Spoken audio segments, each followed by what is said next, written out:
Misis, nasubukan mo na bang magluto ng putserong manok? Kung hindi pa, para sa'yo ang video nito.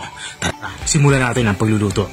Unang ginawa ko nga ay kumuha ko ng kawali at pinainit ito. At nang uminit na ay inilagay ko na ang mantika.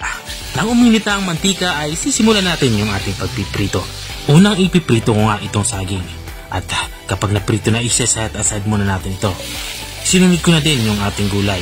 Mayroon tayo ditong carrots at patatas. Katulad din ng saging, itatabi din natin ito kapag naprito na. Panghuli natin ipiprito itong ating bell pepper.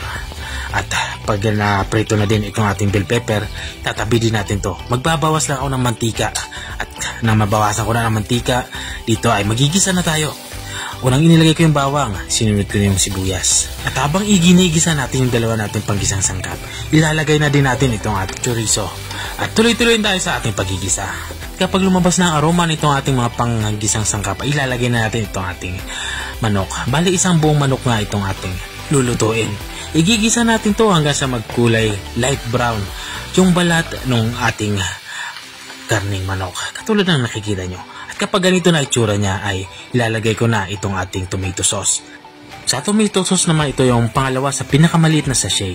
Maglalagay na din ako dito ng isang can na pork and beans. Nakatulong yung pork and beans para mas maging malasa ang ating inilulutong ulam. Maglalagay na din ako dito ng tubig. Mga 3 basong tubig o 1 litrong tubig yung aking ilalagay.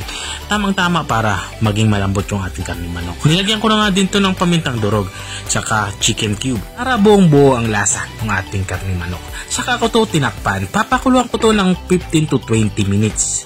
At after ng 20 minutes ay pinuksan ko na to. Dito naman ay magsisimula na ako magtimpla. Patis nga ang aking ginagamit pampaalat dito.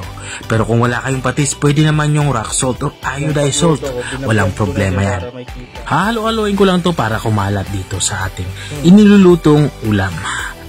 At makalipas ko itong matimpla na tama na yung lasa para sa akin, ay ilalagay ko na itong ating mga napritong gulay.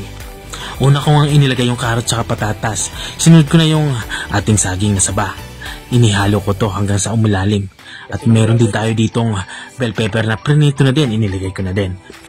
At matapos natin mailagay yung mga naprito nating gulay, ilalagay ko na ito ating mga gulay na fresh. Meron tayo ditong cabbage, saka pechay Tagalog, inilagay ko na. At tinakpan ko to para maluto naman. Mga panghuli nating gulay na inilagay. Pinakuluan ko lang to ng mga 1 minute kasi mabilis lang naman maluto yung ganyan gulay.